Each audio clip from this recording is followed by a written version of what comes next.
Before we begin today's story, I want you to take a deep breath, because what you are about to hear is not just a tale of love, but of guilt, redemption, and a second chance no one could have predicted. And it begins in the most unusual way, not with flowers, not with laughter, not even with family gathered around. It begins in the sterile silence of a courthouse where a woman stood trembling with a pen in her hand, and a man sat rigid in a wheelchair beside her. A man whose life she had changed forever. Elena Carter's hands shook as she hovered over the marriage certificate. She wore a pale gray dress, simple, unassuming, hastily bought that morning at a department store. It still bore faint creases from the packaging, as if mocking her for not belonging in a moment as serious as this. The clerk pushed the papers forward, her practiced smile polite but hollow. "Whenever you're ready," she said. The black ink seemed to burn on the page. The line awaited her signature. Elena Carter, soon to be Elena Drake. The name didn't feel like her own. It was like wearing shoes 3 sizes too big, walking into a life she had never planned for. Beside her sat Adrian Drake, billionaire real estate mogul, heir to one of New York's most powerful dynasties, and now a man bound to a wheelchair. His once commanding presence was muted, but not lost.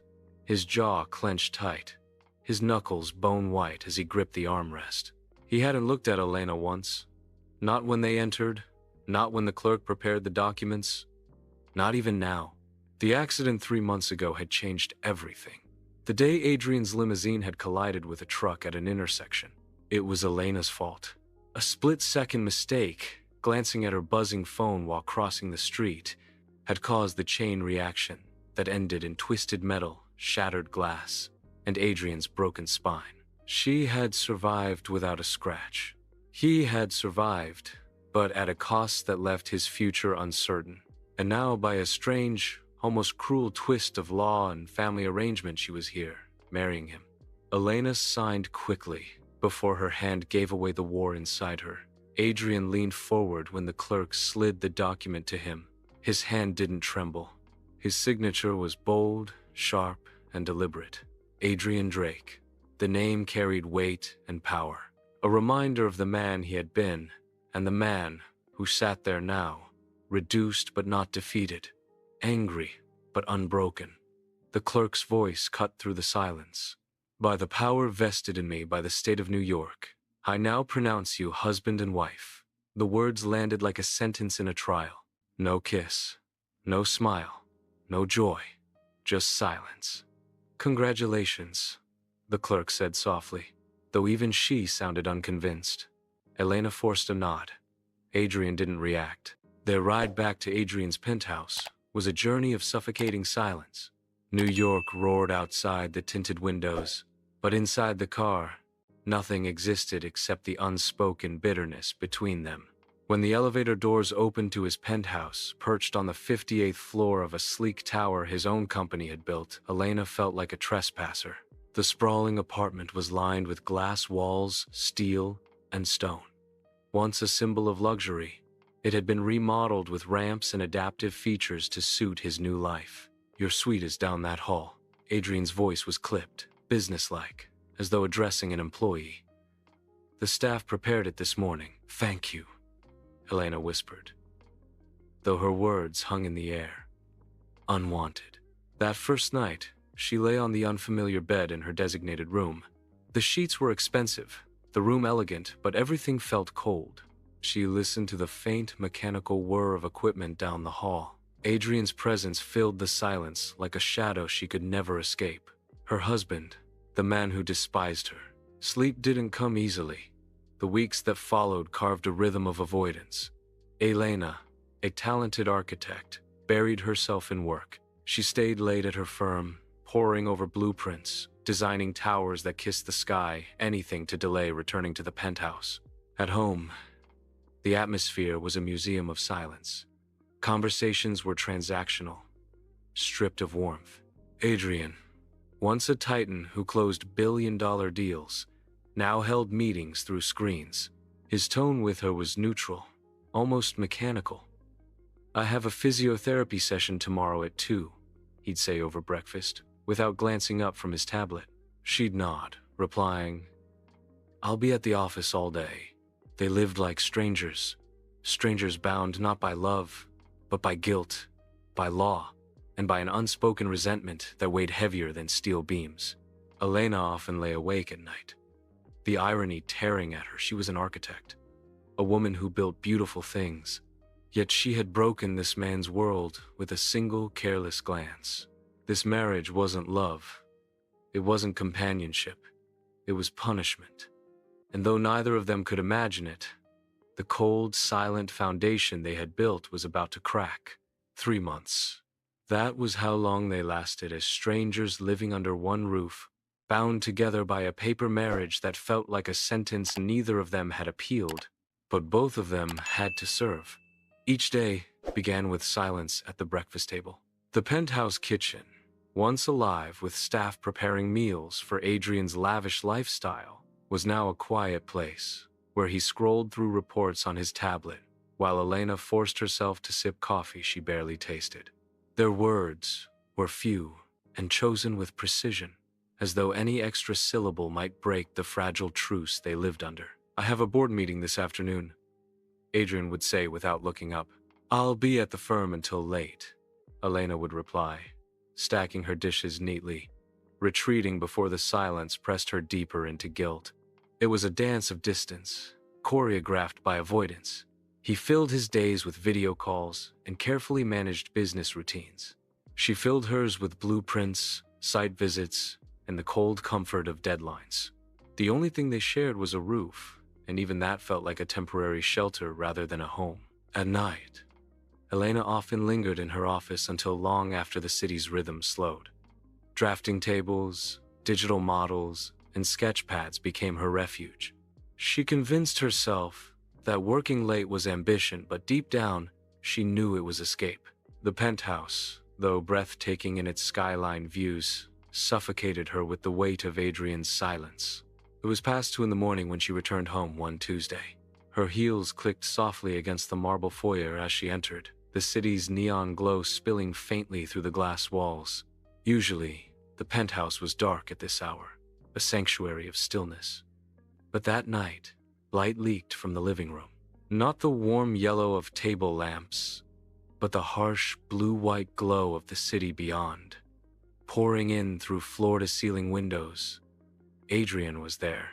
He sat motionless in his wheelchair, framed against the sprawling constellation of Manhattan. His profile was sharp against the glow, his head tilted back, shoulders tense, the faint outline of a bottle and a crystal glass on the table beside him. Elena froze at the threshold.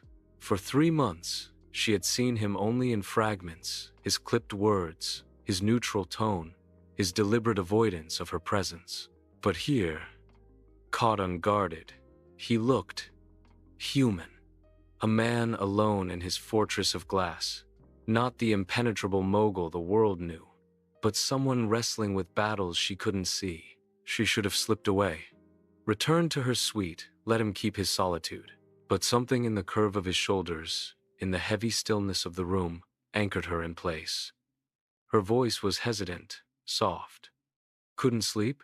Adrian turned his head slowly. His eyes met hers in the dim light, and for the first time since their wedding, she saw them without the armor he wore during the day. They were shadowed, tired, filled with something raw that unsettled her. "Sleep," he repeated with a faint, bitter laugh, lifting the glass to his lips. "That's become something of a luxury." She stepped into the room cautiously, as though the wrong move might break whatever fragile honesty lingered here. "The pain? Phantom pain," he corrected, his voice low, measured. "The doctors warned me. Your brain keeps sending signals to limbs that don't answer anymore. Sometimes I feel like my legs are on fire, as if 1,000 needles are piercing them." And then I reached down. His hand hovered over his lap, fingers flexing helplessly. "Nothing."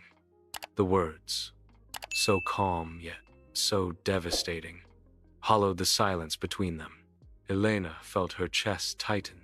She had imagined his anger, his resentment, but never the private torment of a body betraying him. "I can't imagine what that must be like," she said, her voice barely above a whisper.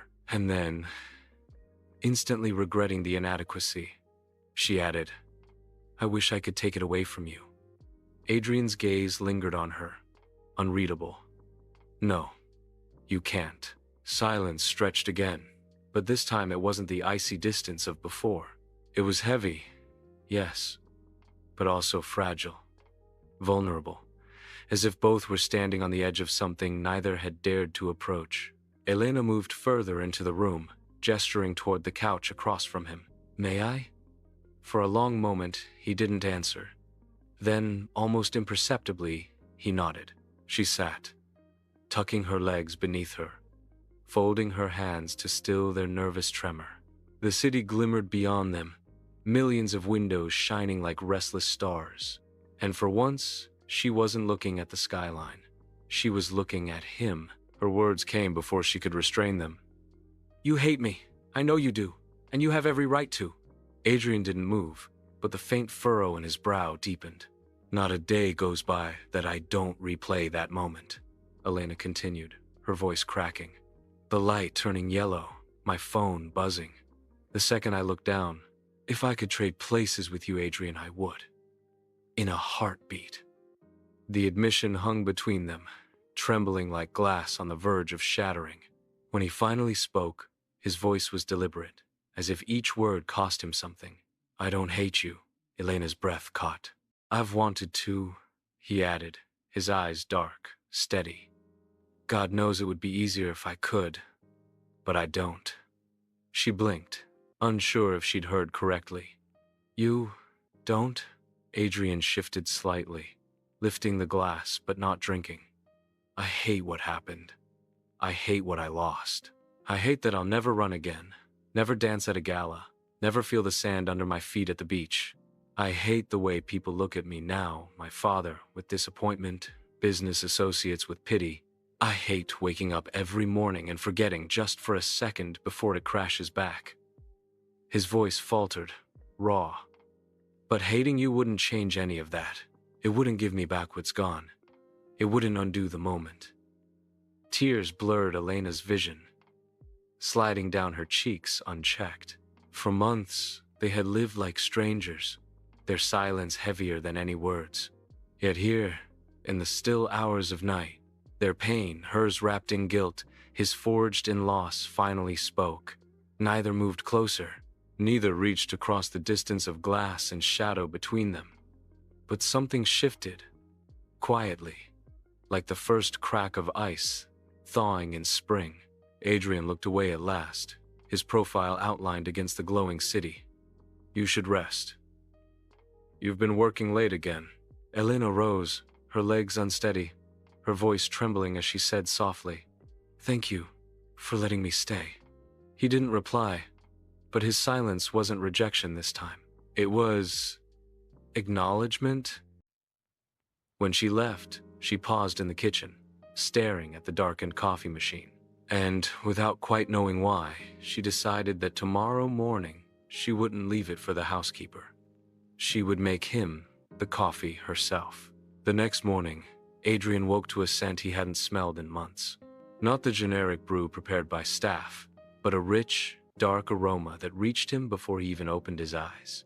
On his nightstand sat a steaming mug. He recognized it instantly. Ethiopian roast, from a tiny roastery in Soho he used to frequent before the accident. His favorite. He wheeled himself into the kitchen, where Elena was already dressed for work, her bag slung over her shoulder. She avoided his gaze as she adjusted her jacket. The coffee, he said, his voice steady but softer than usual. She turned, almost embarrassed. I remembered you mentioned it once. I hoped it was the right kind. It is, Adrian replied after a pause. Thank you. 2 words. Simple, unadorned, but they shifted the air between them. It wasn't forgiveness. Not yet. It wasn't healing. Not fully, but it was something. A recognition that for the first time since the accident, they weren't simply strangers sharing a roof. They were 2 broken people beginning, cautiously, to see each other. The first cup of coffee changed everything. It wasn't just the Ethiopian roast, brewed carefully by Elena, instead of the staff, placed quietly by his bedside without ceremony. It was the fact that she remembered. She had noticed. She had cared enough to bring back a small piece of his former life when so much of it had been stolen from him. Adrian said little that morning beyond a quiet, "Thank you." But the air between them had shifted. For the first time since their wedding, their silence wasn't barbed with resentment. It was tentative, fragile, almost curious. The next morning, another cup appeared, and the morning after that. Soon it became a ritual, not grand, not spoken of, but present. A silent offering at dawn, a gesture of acknowledgement, and it softened the edges of their interactions in ways neither of them expected. Meals, too, began to change. At first, they continued the old routine, eating separately, carefully timed to avoid each other. But one evening, Elena returned from work earlier than usual to find Adrian in the dining room. The housekeeper had set the table for one, as always, but there were two places laid this time. "I thought," Adrian said, his tone neutral but not cold, "perhaps we should try eating together. At least tonight." Elena hesitated, surprised by the invitation, but something in his posture, the way he gestured toward the empty chair across from him, made her set down her bag and join him. That dinner was simple: grilled chicken, vegetables, and a bottle of mineral water opened between them. Conversation was sparse, but there were words. Actual words. She asked about his therapy session that day, and though he seemed startled by the question, he answered. He asked about her latest project, a mid-rise residential building in Brooklyn, and listened when she spoke. It was awkward, halting, but it was a beginning. After that, meals together became less rare.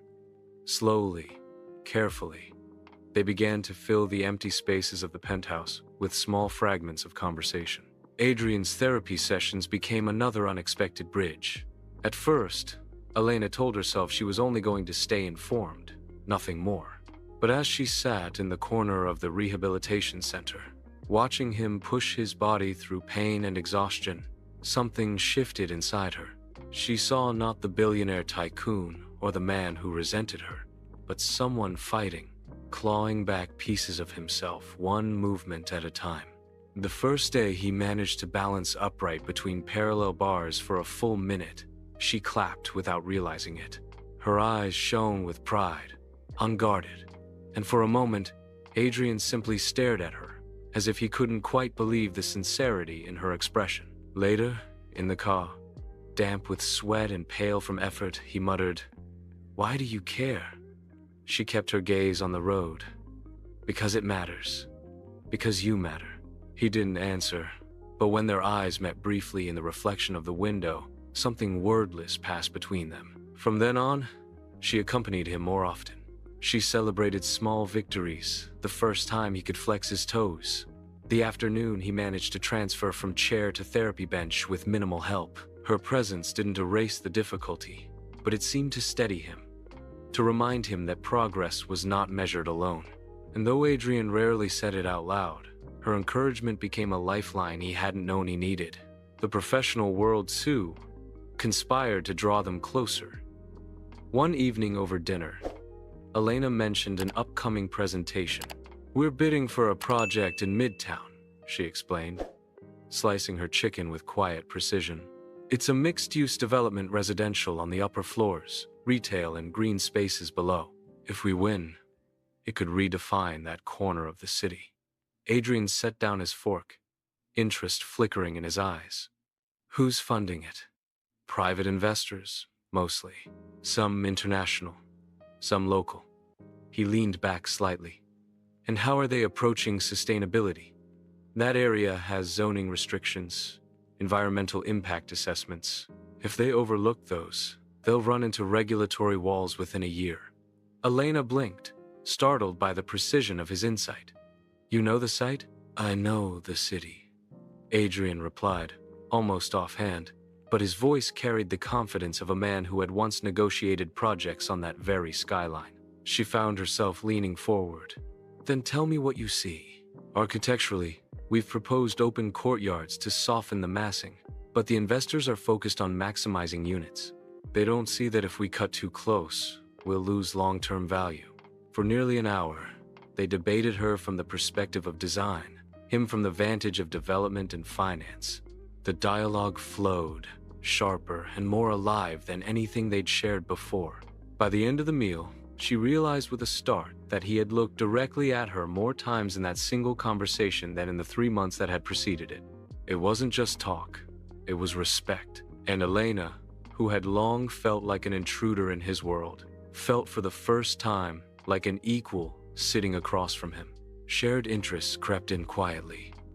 Books, for instance.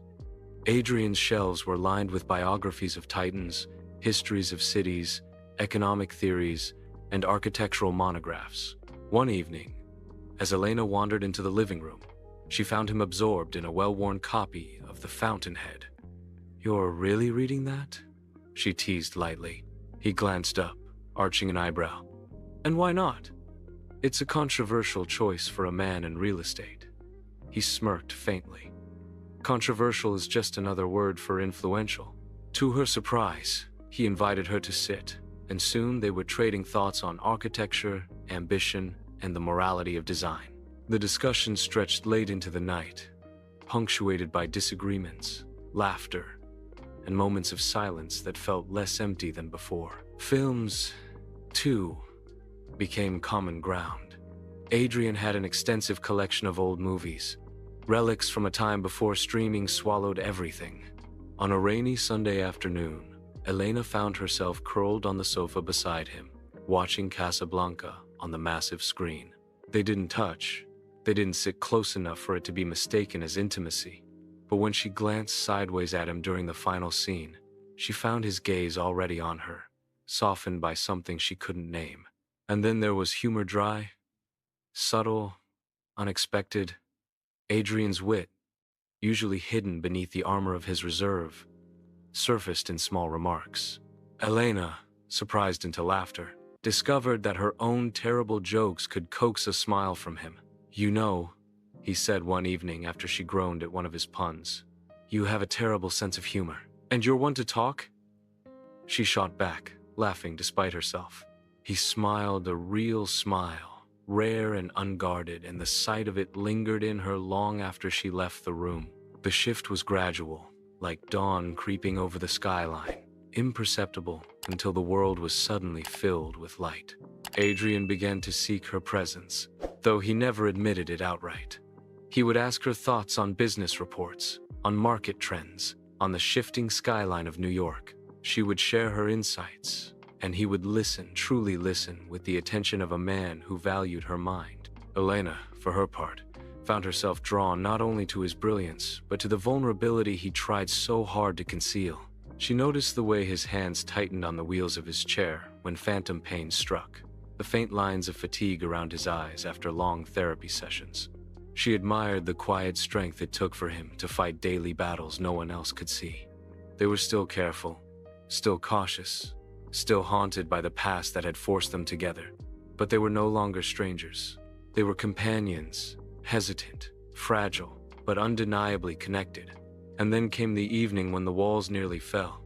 It was late, the city humming softly beyond the glass walls. Adrian sat by the window, reviewing documents, while Elena worked on her laptop across the room. They were comfortable in silence now, the kind of silence that didn't need filling. A book slipped from the table beside his chair, landing just out of his reach. Without thinking, Elena rose to retrieve it. Their hands met around the leather binding, fingers brushing. For a moment, neither moved. Her breath caught. His eyes lifted to hers, steady, searching. The contact was brief, accidental, yet it carried months of unsaid words, of unacknowledged longing, of something growing quietly between them. The room seemed to still, the city lights fading to the edges of her vision. His hand didn't pull away, neither did hers. "Elena," he said softly, her name tasting different on his lips, less like obligation, more like confession. She swallowed, her heart pounding. "Adrian."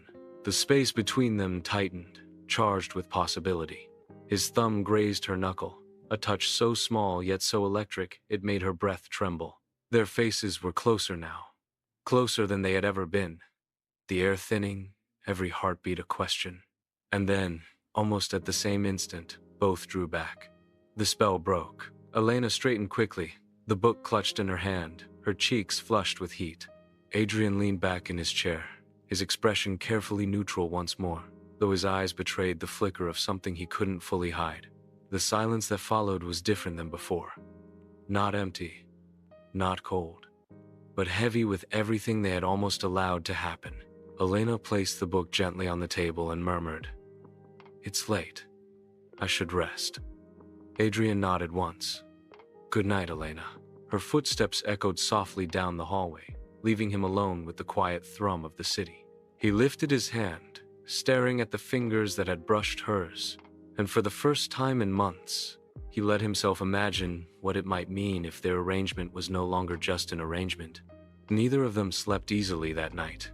For Elena, the memory of his eyes, his touch, lingered in the darkness of her room. She told herself it was madness that what they had was born of guilt, necessity, circumstance. And yet, her heart betrayed her, beating faster whenever she recalled how close they had come. For Adrian, the restraint felt like both victory and loss. He had sworn not to let her under his skin, not to let vulnerability become weakness. And yet, when her hand touched his, when her voice softened on his name, he had felt something he hadn't dared to feel in a long time. Hope. They had stepped to the edge that night, not of resentment, not of punishment, but of something new. They hadn't crossed it. Not yet, but they both knew they would. It was only a matter of time. The night of the almost kiss lingered between them like a shadow neither could escape. They spoke of it to no one, not even to each other, but its presence colored every glance, every silence, every accidental brush of hands in the days that followed. Breakfasts stretched a little longer, their conversations carrying just beyond the practical. Dinners, once awkward, began to feel strangely natural, though the pauses between words were heavy with what they refused to acknowledge. And at night, when Elena lay in her suite staring at the ceiling, she replayed that moment, the warmth of his hand, the way his eyes had softened, the closeness of his voice when he said her name. Her chest tightened each time she remembered how easily they could have crossed the line. For Adrian, it was worse. He carried the memory like an ember that refused to extinguish, a reminder of how fragile his resolve had become. He had sworn never to let her past his defenses, never to confuse obligation with affection. But in that moment, with her hand in his, he had felt something dangerously close to hope. It terrified him, and yet, it drew him in. The breakthrough came during therapy. It was an ordinary Thursday afternoon, sunlight spilling across the polished floor of the rehabilitation center. Adrian had been working with parallel bars for weeks, his progress slow, measured, each session demanding more of his body than most men ever endured. Elena sat nearby, as she often did, her sketchbook balanced on her lap, though her pencil had long since stilled. Her eyes were fixed on him, unblinking, her breath rising and falling with his effort. That day, something shifted. He straightened with more strength than usual, his arms trembling but steady. Sweat glistened along his temples, his knuckles white on the bars. And then, as though some hidden current surged through his body, his right leg twitched. Not the phantom pain he had described, not an illusion, but a real, undeniable movement. Elena shot to her feet, her hand covering her mouth, her eyes wide with astonishment. Adrian froze, stunned. Slowly, carefully, he tried again. His thigh quivered, then his foot shifted. The faintest hint of motion that sent a ripple of energy through the room. The therapist's voice cracked with excitement. "That's it, Adrian. That's real. The nerve pathways are responding. This is progress." Elena's tears came before she could stop them. They slid down her cheeks, hot and overwhelming, as pride and relief collided inside her. Adrian, breathless, turned his head toward her. For once, his expression was unguarded, stripped bare of pride or bitterness. There was wonder there, and something else, a longing that mirrored her own. When the session ended, and he lowered himself back into the chair, Elena hurried to his side. Without thinking, without planning, she leaned down and wrapped her arms around his shoulders. For a heartbeat, he was rigid with surprise. Then, slowly, almost reluctantly, his arms rose, circling her waist, holding her close. It was the first time they had embraced, and though neither spoke, the silence said everything. They were no longer strangers. The change was subtle, but unstoppable. They began to spend evenings in the kitchen, cooking together. Adrian chopped vegetables from his chair with practiced precision while Elena handled the stove. It became a ritual, filled with small discoveries. Her love for basil, his preference for garlic, heavy sauces, their mutual inability to resist adding too much chili. One night, Adrian ruined a batch of risotto by mistaking salt for sugar. Elena laughed until her sides ached, and he, though grumbling at first, finally joined in. Their laughter echoed through the penthouse, filling spaces that had once been sterile with warmth. Books and films continued to draw them closer. They debated over design philosophies, laughed at bad dialogue in old comedies, shared quiet admiration for stories of resilience. And when the evening stretched long, they sometimes fell asleep in the living room, she curled against one arm of the sofa, he beside her in his chair. The soft glow of the city, their only witness. Professionally, too, their worlds intertwined. Adrian, though limited physically, had not lost his sharp instincts. Elena's architectural firm soon found itself bidding for a project overseen by one of Adrian's subsidiaries, a high-rise mixed-use tower downtown. At first, she resisted his involvement, insisting she wanted no favors. But Adrian, intrigued by her designs, pressed to see them. Her sketches, bold yet practical, stirred something in him. "You've captured more than form," he told her one evening, his eyes tracing the clean lines she'd drawn. "You've captured intention." "This isn't just a building, it's a statement." Elena flushed under his praise. "I only did what felt right." "You did more than that," he replied softly. From that moment, conversations about business and design became nightly occurrences. She challenged his strategies, he sharpened her ideas. They weren't just spouses bound by guilt anymore. They were collaborators, partners in vision. And with every word, respect deepened into admiration. But admiration is a fragile thing when attraction lingers beneath it. One evening, after a long day, Elena found Adrian waiting in the living room with a bottle of wine. "A 2012 Bordeaux," he said, holding it up with a wry smile. "It deserves to be opened, don't you think?" They drank slowly, conversation drifting from business to memories. Adrian shared stories of his father, of the crushing expectations placed on him as heir to the Drake Empire. Elena confessed her childhood dreams, sketching towers on scrap paper, building miniature cities out of blocks while her parents urged her toward practical careers. As the wine disappeared, so did their walls.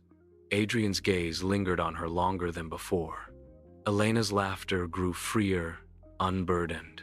Their hands brushed once, then again, neither pulling away. The air thickened, charged with something undeniable. Adrian leaned slightly closer, his voice lower than usual. "You know, Elena, I haven't felt this alive in a very long time." Her heart pounded, her lips parting with a response she couldn't quite form. Their faces were inches apart now, the world narrowing to the warmth of his breath, the intensity of his eyes. And then, he stopped, pulled back. Not far, but far enough. The silence that followed was heavy with the kiss they hadn't shared. Elena exhaled shakily, her voice a whisper. "Adrian?" His eyes searched hers, conflicted. burning with the battle between restraint and desire. "Not yet," he said softly, as though convincing himself as much as her. She nodded faintly, her chest aching with a longing she dared not name. But when she rose to leave, his hand brushed hers, lingering for a moment too long. Neither spoke of it again. Not that night, not the next. But the truth was no longer hidden. It lived between them now, undeniable, waiting for the moment it would finally break free. The weeks after the Bordeaux evening unfolded like a careful dance, two people circling around what they both felt, unwilling yet to claim it, but unable to deny its presence. Their routine became a quiet rhythm, mornings with coffee, afternoons punctuated by Adrian's therapy, evenings filled with shared meals, debates, films, and laughter that grew freer by the day. It was in therapy that the next turning point came. Adrian's progress had been steady, though hard-fought. He had regained small movements, subtle signs of muscle response. But one late afternoon, under the watchful eye of his therapist and Elena's silent prayer, he did something no one had expected. He stood, not for seconds, not with trembling weakness, but with deliberate strength. Using the parallel bars, he pushed himself upright, his legs bearing his weight in a way they hadn't since the accident. The room erupted, the therapist shouting encouragement, Elena clapping through her tears, Adrian himself gritting his teeth with determination as though daring his body to remember what it had lost. For nearly a minute, he stood. And when he finally eased back into his chair, exhausted but triumphant, the smile that broke across his face was unlike anything Elena had ever seen. She rushed to him, her arms wrapping around his shoulders, tears spilling freely. "You did it, Adrian. You really did it." For the first time, his embrace wasn't hesitant. His arms tightened around her with fierce conviction, holding her as though she were not just his wife by law, but his anchor, his witness, his partner. And though no words were spoken in that moment, both knew something had shifted irreversibly. At home that evening, they celebrated with takeout pasta from Adrian's favorite little Italian place downtown, the kind of comfort food that made him feel like himself again. They ate cross-legged on the living room floor, containers spread between them, laughter punctuating their conversation. Adrian teased her about her clumsy chopstick skills with the pasta. Helena mocked his inability to tell oregano from thyme. It was light. It was ordinary. And yet, in its ordinariness, it felt extraordinary. As the night deepened, Adrian grew quieter, his expression thoughtful. Elena noticed. "What is it?" she asked gently. He set down his plate, his fingers tracing absent patterns on the rim. "Our arrangement." Her chest tightened. "What about it?" He looked at her directly, his gaze steady, piercing. "It was built on the condition that when I walked again, when I could reclaim my independence, we would end this." The words landed heavily, pulling the air from the room. Elena swallowed hard, forcing a nod. Yes, that was the agreement. But her voice betrayed her. Soft, trembling, lined with something she couldn't hide anymore. Adrian leaned closer, his tone firm, almost urgent. "Elena, I don't want that anymore." Her heart stilled. "I thought this marriage would be a prison," he continued, his voice thick with emotion. "I thought it was punishment. But somewhere along the way, you became more than guilt, more than obligation. You became my partner, my laughter, my hope. You became everything I didn't know I needed." Her breath shook. "Adrian, I love you," he said simply, his voice breaking on the truth. "Not because I have to, not because of the past, but because you've shown me what love really is, choice, every single day. And I choose you." The tears she had been holding back spilled freely. She reached for him, her hands trembling as they framed his face. "I love you too," she whispered, her voice raw. "I tried to fight it. I told myself it was guilt, that it was circumstance. But it's not. It's real. It's us. Their lips met then, finally, after months of silence and longing. It was not hesitant. It was not cautious. It was fierce, hungry, desperate. A kiss that carried every unspoken word, every suppressed emotion, every ache of the past months. When they pulled apart, foreheads pressed together, both were breathless, trembling, but radiant. And in that moment, they knew the arrangement had ended, but their marriage, their real marriage, had just begun. The months that followed were filled with new rhythms, deeper, richer than before. Adrian's therapy accelerated. With Elena by his side, cheering each milestone, he regained more strength. Soon, he could take steps with support, then with crutches, then short distances unaided. Each movement was celebrated not just as victory over injury, but as proof of resilience, of shared determination. At home, life blossomed. They cooked together more often, turning mishaps into inside jokes. They spent weekends exploring films and books, evenings wrapped in conversation that stretched until dawn. Their laughter echoed through the penthouse, transforming it from a cold fortress into a home alive with love.